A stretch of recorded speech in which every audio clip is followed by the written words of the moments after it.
Hello, and welcome to another episode of the Full Quota podcast. My name is Mpho. I've got Tim Delace here with me. We've got a lot to get through today. We're recording about 25 minutes after the ODI squad and T20 squads have been announced. There are a lot of names for the West Indies series. So we're going to be talking about that. But we still need to talk about what happened last week. We've got a test series on the go. We're going to be talking about that, covering that. And then getting through that, we're going to move over into the squad announcements. We have a new T20 captain.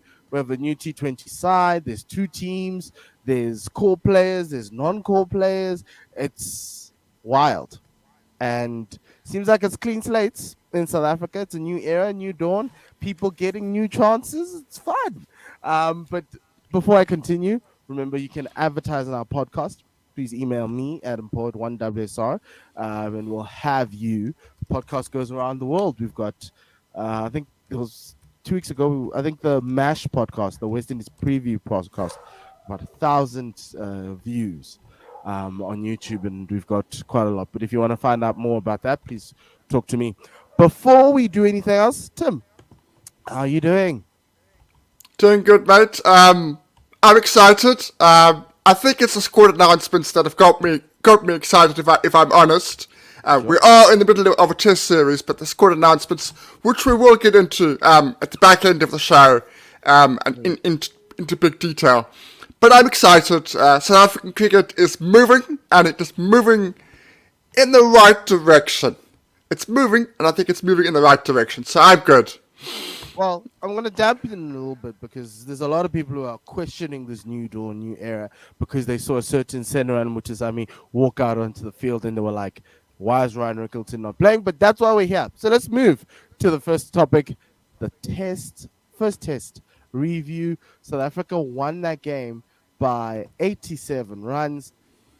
It didn't seem like it was going to be close as this. Okay, look, the scorecard says it's very close, but it wasn't close, Tim, was it? It wasn't. But there were periods where you thought New Zealand, West Indies could have won that game. In terms of the numbers, it wasn't. Mm-hmm. But actually, if things had gone a little bit more their way, if they'd been a little bit tighter, if they'd been just a little bit better in terms of their batting, West Indies could have won that test match. They genuinely could have won that test match. As I say, I think would you take a deep dive into it, it was our bowling again. Our bowling won us the game, as has always been the case. We will get into the return of Aiden. Sure, we will get into it, and it was great to see him return to form in both first and second innings, but I think it was the bowling of particularly of Nokia and Rabada. They were just on the money throughout the test match, and the West Indies don't face that kind of bowling when they play in domestic cricket. They don't play those sorts of bowlers. It was just too much for them, having to keep coming back. Yeah. Kagiso and Anuk took they took 14 wickets in that match, fifers on either side, one for Kagiso in the second innings, and Anuk got a fifer in the first innings. I also thought it was the openers. We spoke with Mash before the game, and it was the openers and the bowlers. And I think South Africa's openers did quite well. We're going to talk about Aiden later on, but him and Dean's partnership of 100 is the reason why we won by 87. Without them, we probably in a little bit of trouble and possibly have lost that test match. And I was just disappointed with the West Indies. I thought they'd give us a little bit of a fight. Raymond Rufer did. But everyone else just really did struggle against the pace. And to a certain extent, you do want that as a South African because we are in South Africa. But you also just, want the test match to go to day 4, guys. Let's take it far. But anyway, Temba's first captaincy, he got a pair. In his first game as captaincy. There's that long list that's floating around: Mark Taylor, Habibul Basha, Yeah, so Timber joins that. Look, I think if Timber just has half a career that Mark Taylor has as captain, then we're on the right track. It's not something to worry about. It's an anomaly. It's a nice stat that was Like trending you on Twitter, beating, but it's like really, Liverpool beating that team 7-0. It's an anomaly yeah, that we want really. to happen every week. Yeah. So, what did you make of his test captaincy? I Oh, thought it was good. I thought it was good. What I liked about it was I never thought that any of the bowlers were getting overused, and I thought that that was really important. When I am worried about the workload of particularly of Rabadas in yeah. a general sense, playing all three formats. I thought he handled the bowlers exceptionally well. It was only in the second innings when we were desperate to try and finish it off that Rabada probably bowled a couple of overs more than you would have liked. But essentially, I think he used the bowlers, spread them around in short spells because it was quite hot. Maybe 4 overs each, and I thought that was good. His field placings were what's the word? They were proactive, not reactive. They were proactive. I thought every new batsman, there was a plan that came in. You had a wide slips. You had different things for different people. So yeah, ticked all the boxes for Timber for me, outside of his batting. But look, both his dismissals was outstanding bowling. So you can't really Fault him on blame him that, there. but we'll talk about that Yeah. later on. Um, I thought he did quite well, and if you look at it, I think even Senran got like 8 overs in the one day, and I was like, oh, that's new. Dean would struggle at times to let Keshav bowl, even when Dean had three paces and one spinner. And you kind of felt that that was the change, right? Having the four seamers makes it all balanced. Everyone bowls in pairs. So it's Kutsia and Nokia, Kagiso and Marco, and you can mix and match, but you can always just average them around. And then if you need your spinner to come in, he does the job. You can rest it around. And I thought it was good. I thought the field placings were great. I thought there was a moment in that second innings where you thought the West Indies were picking up some sort of momentum. They shut it down. But obviously, he's played with Kagiso his entire career at the line, so he knows what Kagiso can give him, and he'll always rely on him like every other captain in South Africa has. So it'll be unfair to be like, well, you rely on Kagiso a little bit too much, but everybody else has. Let's talk about our batting. I know we're going to talk about Kagiso and Anuk, but they were very good. I think this whole death by pace was a insane thing that we knew was going to happen, and it happened again. But the batting. So I think let's start with Aiden. Right, Aiden comes into the side, largely undeserved. Right that off the bat, undeserved to be opening that spot. I don't care if you're telling me he's been moved around. I don't care what culture arguments. I don't care if you tell me he's undeserved in that position. But in South Africa, that happens. So he opens the batting and true to form scores an insane 100. But it wasn't just a normal 100. It was a 100 where you kind of felt like, okay, this is a man who kind of figures out that, yeah, if he doesn't get his stuff right, he's out. But how good was that 100? Look, the last 12 months, I've been watching him very, very closely. I've been watching him either at the ground or from afar, and I've been looking at him and I've been thinking, he's not going to make 20. He comes out to wicket, and I think he's not going to make 20. He's not sure where he is. He's not sure on what sort of position he is set to bat at. He's not sure at the sort of role he has within the side. Does he rate it in? Does he bat for an hour and then play his natural game? Does he go in and play his natural game from ball one? It's been a mix and match for the last 12 months, as far as I'm concerned. Whether he's been opening or batting at 4, it's made no difference whatsoever. This was completely different. This was, as soon as he came out, I'm not going to say I knew he was going to make 100, but I'm going to say I knew he was going to make runs. As soon as he came out, I said he's going to make runs. He's going to make runs. Yeah, I just knew he was going to make some runs. Some people were going to go, he's still got it. He's still got it. He was very much helped by the West Indies. That has to be said. In that first session on day one, massively helped by the West Indies. They bowled all over the place. So that has to be caveated. But saying that, it's one of the best hundreds I've seen from him. And I think he's made 6 now. It was outstanding. Because there were, outside of that first session, there were periods where he did have to rein himself in. He did have to curtail his shot making. He did have to set the stall out and say, I'm going to be here for as long as possible. And the fact that he was able to do that and then go through the gears, he was able to go through the gears throughout that innings in the fashion that he did, it was an innings of, this is why people say I should be playing here.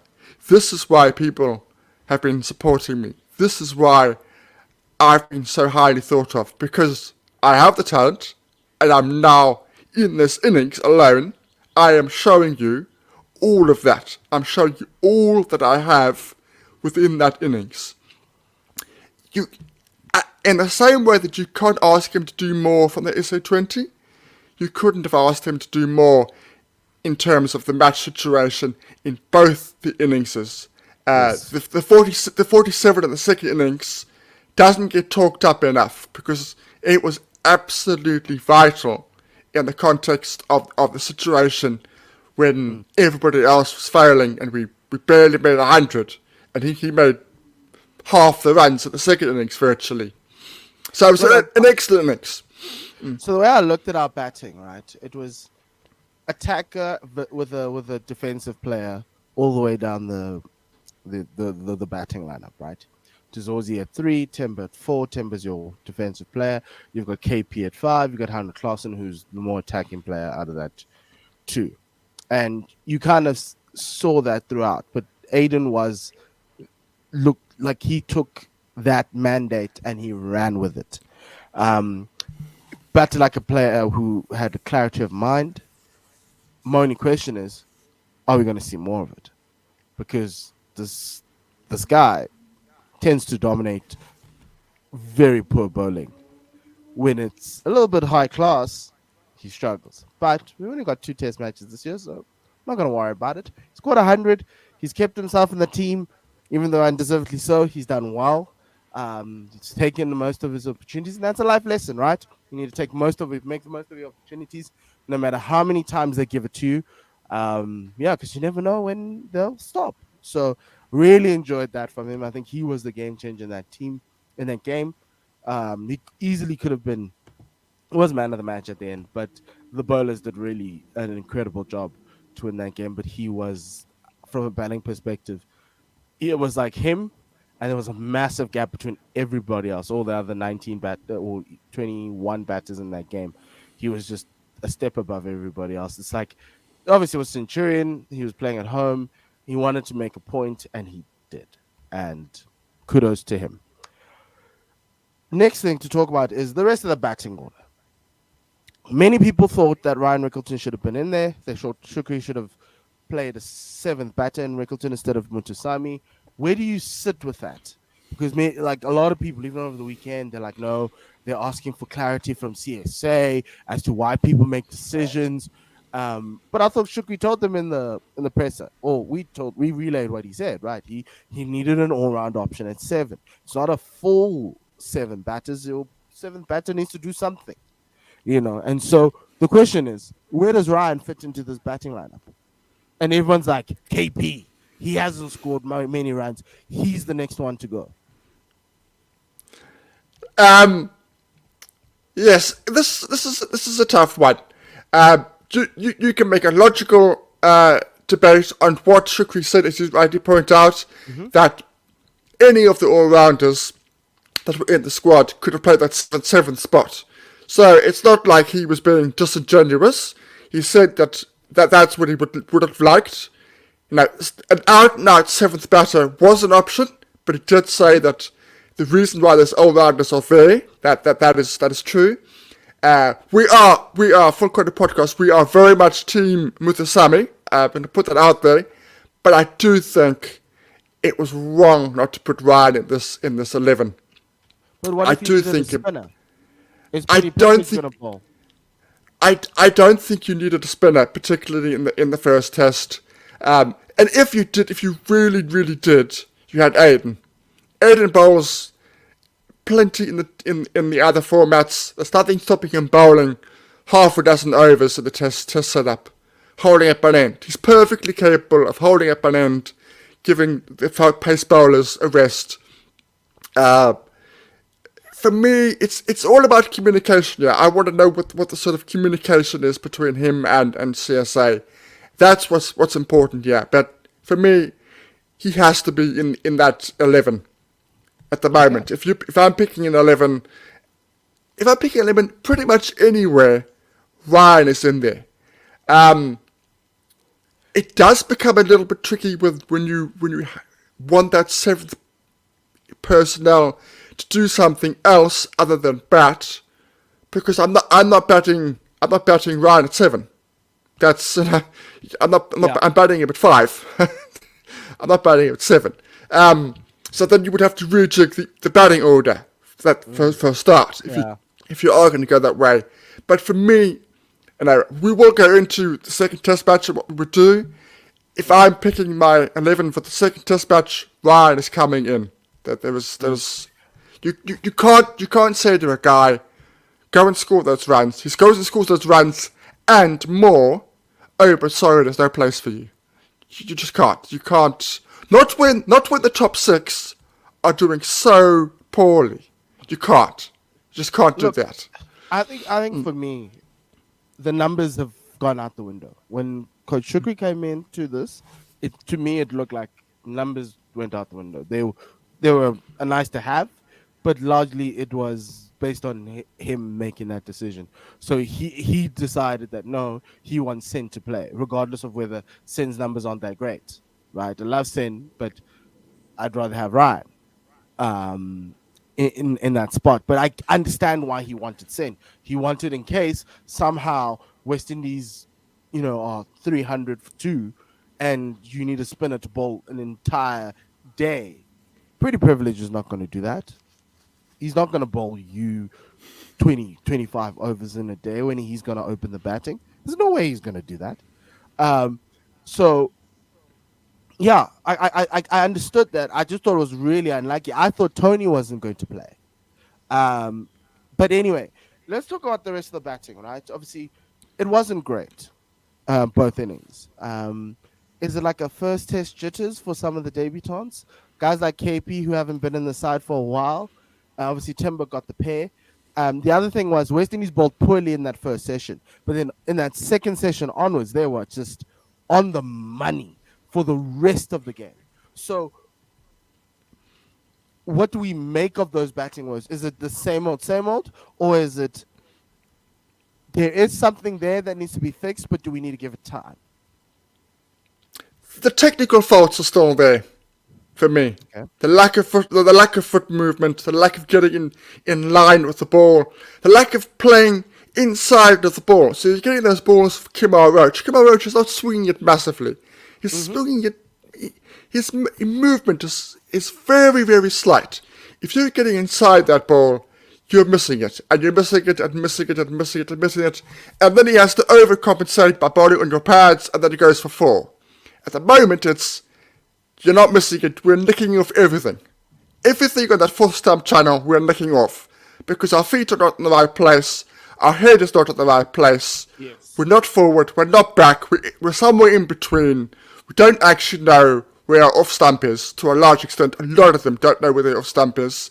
How much of that is this new positive approach, this new attacking approach? Because we saw that with Aiden, we saw that with Dean as well in the opening. Like Dean had like 10, 11 fours in his like 80. I was like, what? Who are you?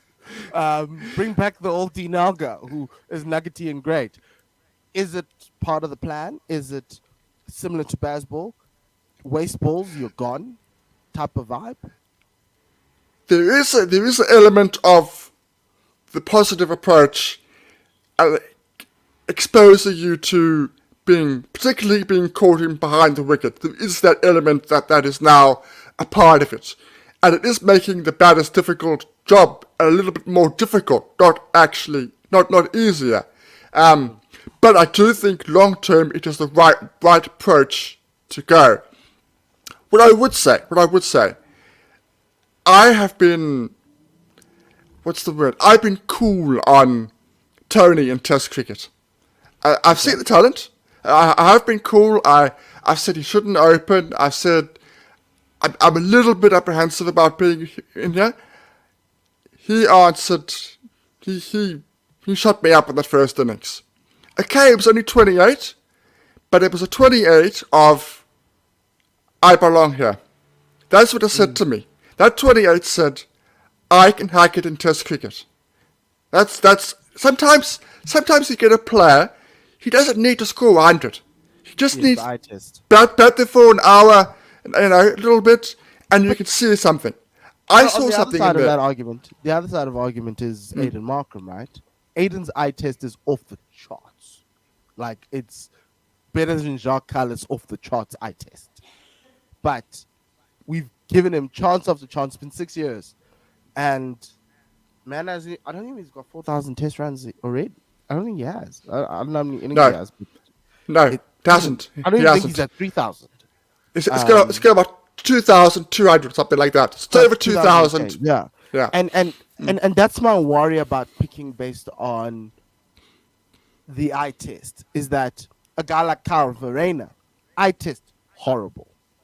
Walked into the test arena and we were like, this is bad. This could turn pear shaped. But he scored runs. So how do you balance that? Because I get he scored the 28 and it looked fun. To me, I was like, okay, he's there, you know. But surely that's not enough. Because if I'm Calverena, I'm looking at Coach Shukri and going, dude, that man opening up at one looks pretty but doesn't put down numbers. I was the last South African to score 100. Where am I? Like it's a little unfair. But for Tony, and speaking honestly, he needs to put down runs. He needs to, put down runs are his currency. Coach Shukri may not be there for long, but he needs to make sure that he has credentials to keep him in. Because I know how great Tony can bat. He's one of the most. Oh, he's like Aiden Markham is there. Tony is like the domestic version of Aiden. Like it's like sometimes it's Yeah. unfair, you Yeah. know, and but I want runs. Give me runs. I need runs, especially against this bowling attack. There's no reason why you cannot score runs, even in that second test at the Wanderers. There's no reason that you can't score runs. And to a certain extent, that's how Aiden's built his career, right? Minnows, teams in trouble. He will climb on top of you like nobody's breakfast. Bangladesh, West Indies. Give me a bowling attack that's subpar, he will climb on top of you. And to a certain extent, I'd like for our batters to at least do that. Be flat track bullies. Look at Aiden, be a flat track bully. That's all I ask. And that was the surprising thing for me was that yes, the West Indies were tighter, but if you just were like, guys, we're just gonna put pause on this positive thing, try and let the West Indies bowl into our areas, play inside of the ball as you mentioned, where South Africans love playing inside the ball except for Aiden, because he loves the cover drive. It's the most amazing thing ever. Um, and then you just let them bowl back like they were bowling in the first innings in the first session, and you get yourself back in there. So for me, that was it. But you kind of felt like everyone was like, actually, I need to be positive. I need to keep going, But the question is, unlike baseball and England, we don't have many opportunities for you to be able to perfect this thing or to you to try new things, right? We want you to try new things, but we also want you to be sensible. And that for me was not evident in KP. Obviously, Temba got good balls. Klaassen, um, and that was my worry in that. And I thought this top six it looked different. It's not a traditional South African top six because you got some very attacking players inside there. But I was like, guys, it's ebbing and flowing. That's what Test match cricket is, and you kind of felt like um, some of the batters felt like they were like not used to that. They wanted to play this way. That's what I'm told to play, so I'm going to execute rather than necessarily, be like as you say. Aiden took the nuances. He stopped being aggressive. He came back. He went back to being aggressive. He had different gears, and to a certain extent, that's what I think Shukri wants out of his batters, to have multiple gears to be able to move through whatever situations present to you. Yeah, no, absolutely. And that's important. That's important. I think if we played the same amount of Test matches in England, this top six would not be the top six in 18 months. I really think so. I really think Yes. you could have three new names in 18 months. Yeah, I well, one of them really, would be Ryan inside.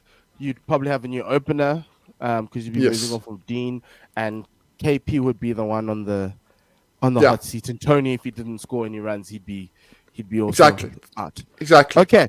Looking to test two. Anok Nokia is out. Nursing a groin injury, which kind of messes up all our plans and Shukri's plans. So the only other reserve bowler in the team is Vian Mulder. Does Vian Mulder come straight in for Anok Nokia? And also, what do you do with Senran Mutusami, aka do you bring in a spinner? And then on top of that, what do you do with Ryan Rickleton if you want to bring him in? It's a difficult one. So, as you say, it does complicate things for the. If I was picking my team, I'm picking my team with obviously with Anna there. Um, think we're gonna play a spinner, Okay. an out and out spinner. I think so. Without being trying to be too controversial, Kish comes in. So Kish comes in for Anna, Mm-hmm. and then the situation is what you do with Muthusami. Do you keep him, or do you go? You know what, Ryan? This is your chance. We're sorry for letting you and not make the first test. We've now got a spot for you, and you pick in Ryan in for Muthusami. I think you go that way. I think that's the way you go. I think, and then you rejig the batting order slightly. I think that's the So way they're going to go. three But seamers and a spinner. that's it. That's what I'm going to So go. I think Yeah. the others. So I'm a little bit iffy on whether on whether Kesh plays, and I'll say why. So Anna's out, so Vian comes in. So because I think Shooks wants his four seamers, especially at the Wanderers. I'd like if Centurion had inconsistent bounce, the Wanderers are going to present another opportunity because that bounce is exaggerated even more, and it's Vian's home ground. So Vian comes in as your four. You can keep the same seven and just bat Vian at seven and have Senran at eight. Then the question comes in as to whether you want an additional spinner who bats, or do you want to go with an out and out spinner? Based on the fact that Senran only bowled 8 overs at Centurion, and what we've seen at the Wanderers before, this is no longer Dean Alga. There is a school of thought: A, to drop Senran and play Ryan Rickleton, or B, to keep Senran as your spin bowler, who's going to obviously contribute to the bat. So you have an 8 long batting lineup with Viana as your seven, Senran at your eight, and then you have your three other quicks around it. I think that's a much better balance for South Africa. I think it works. I think the Ryan Rickleton conversation, A, should have been had. One, was Ryan considered as an opener?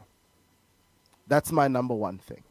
If Ryan was considered as an opener, then Captain Aiden's the reason why Ryan's not playing, right? If Ryan was considered as a middle order batter, KP has had injury. He's been the incumbent in the side. You wanted to try Tony DeZorzi, then the question was to whether Dzorzy or Ryan, and what was that decision? And that decision probably came out of the fact that Shukri knows Dzorzy better than Ryan. So Yeah. 3 is Ryan your wicketkeeper. We've been given that answer. It's Heino Klaassen.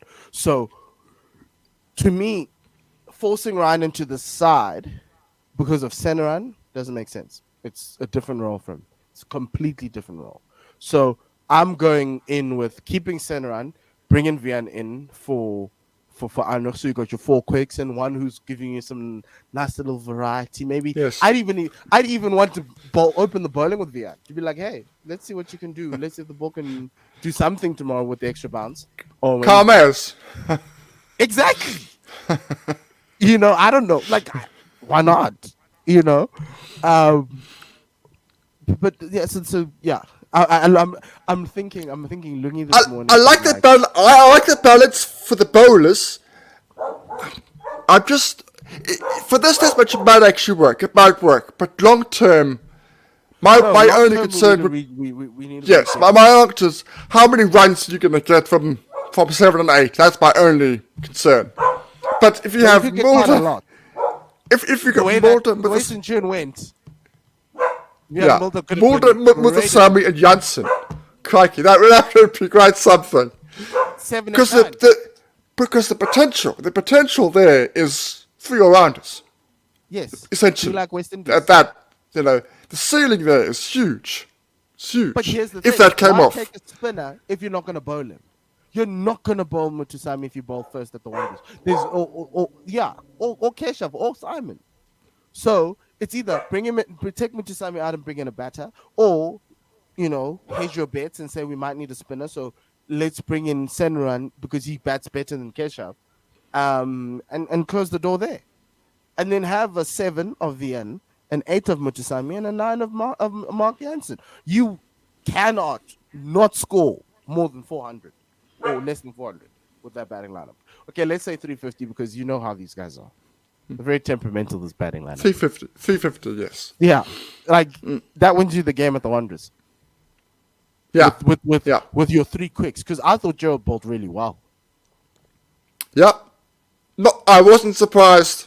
I said it. I said it that he should have played.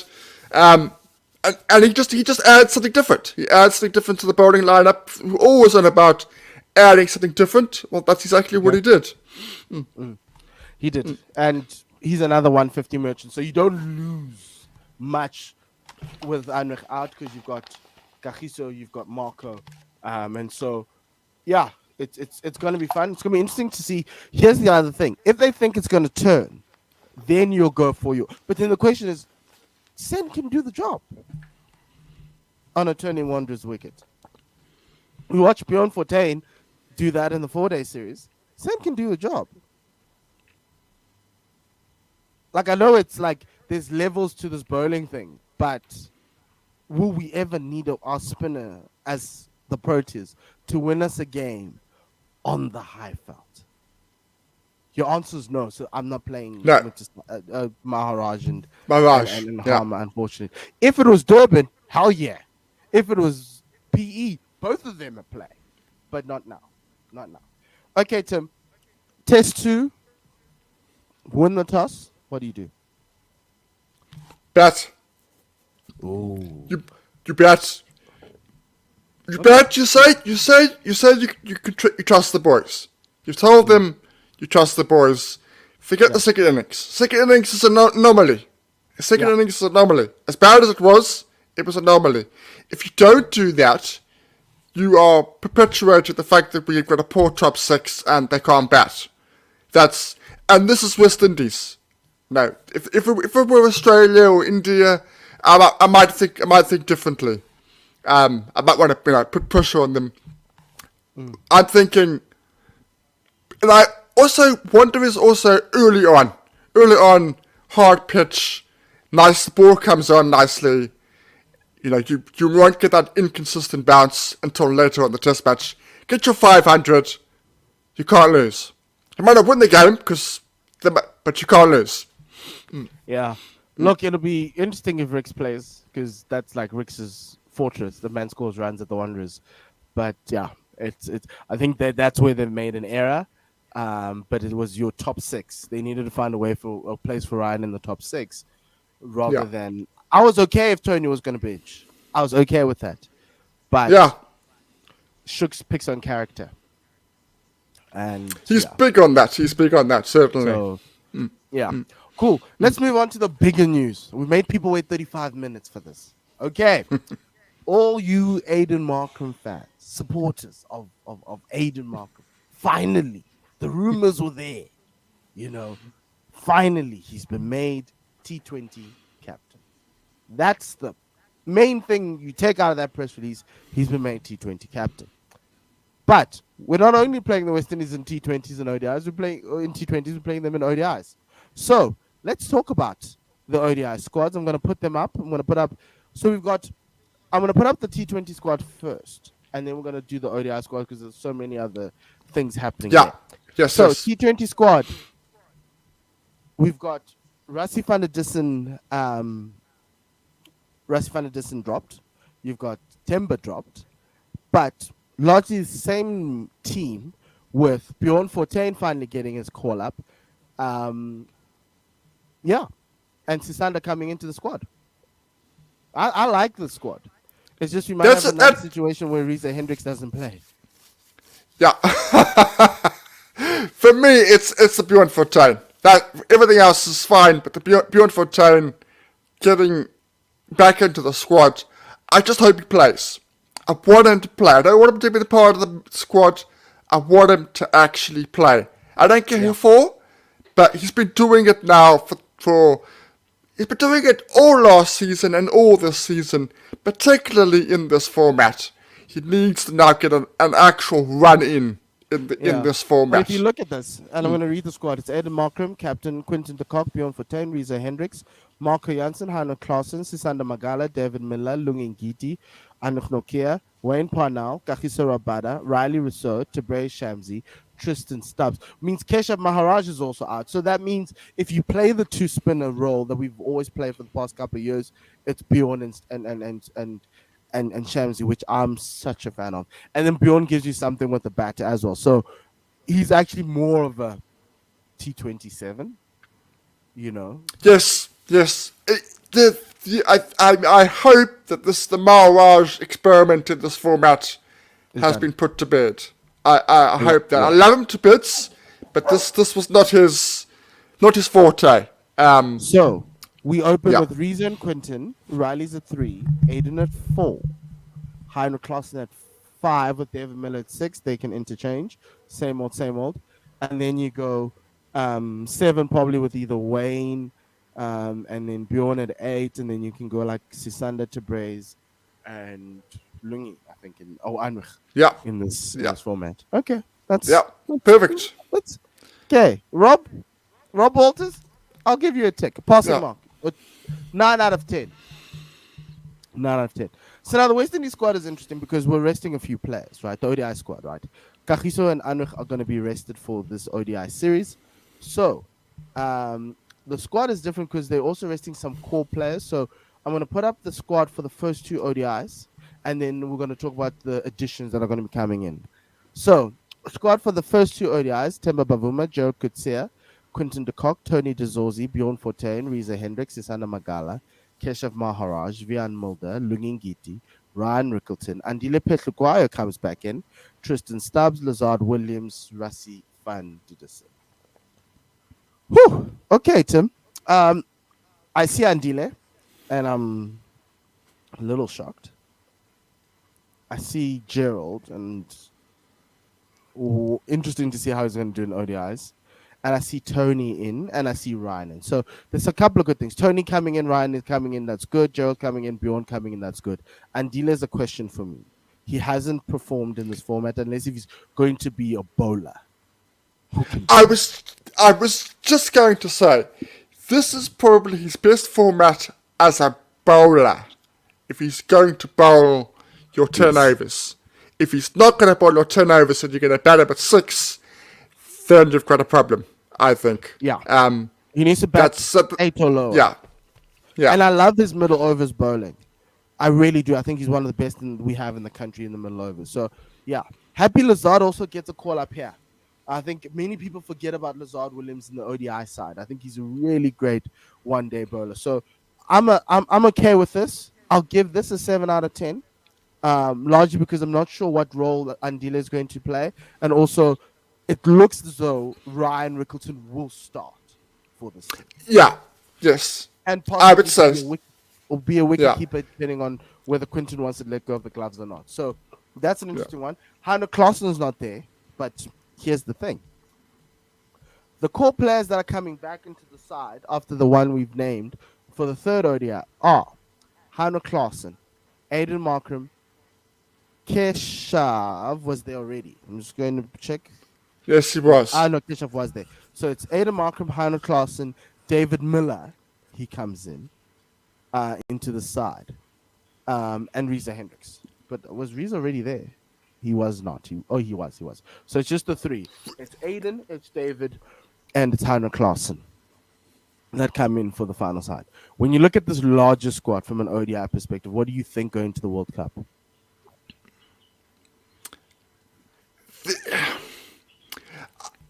I like it, but they are.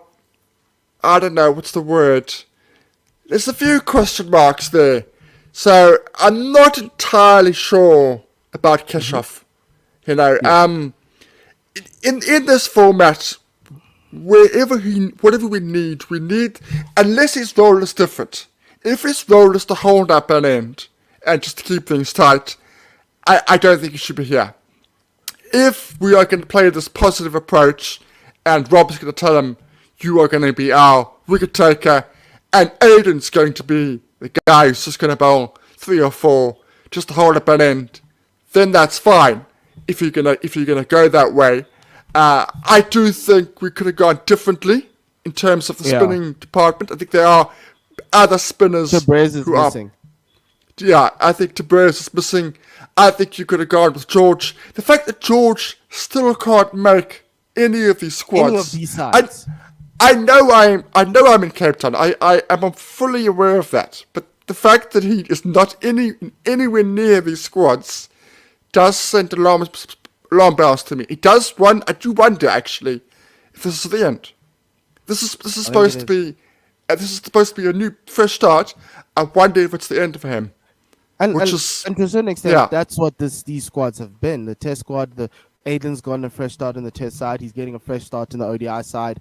T20 guys are getting given opportunities. Sanda's coming back. The one thing for me is Tabrez, and it's George. I think Tabrez is a casualty in the ODI team, and I think George is a casualty across all formats. Because if you think about it, right, in this Test side, if George Linder was in this Test side, nobody would have complained. If George Linder was playing in Senran Mutasami's spot, nobody would have complained. Because George had better numbers than Senran, even with the ball, but arguably there. But yeah. And I know how good Sen can be, and I know the potential he has. And so I'm happy he's in there because he can then build his career off of the fact that, he's been given this opportunity. So I'm really interested to see what the discussions were with George, if they did even call him. Another name, Grant Rudolphson. I know he was on our podcast. I get it. But he was one of the guys I thought would get a call up in the ODI side. But with Rickleton coming in, and them keeping Clausen and Aiden Markram, another beneficiary of Aiden's ODI numbers aren't great, guys. They are not great. He has not scored an ODI 100. No. So, what is he doing in the squad as a core player? Yeah. What I get the role at 4. We've seen it doesn't work. We've seen him open, it doesn't work. He's not scoring runs for us. What is he doing in the ODI side? The only thing I could say. If you're asking us to what Sen is doing in the Test side, if you're asking us to what, to a certain extent, some of the other guys who are missing, Grant Rudolphson can sit here and ask, what has Aiden done to give himself an opportunity in there that I haven't done? Carl Verreynne as well. Carl Verreynne is he's no longer an international cricketer.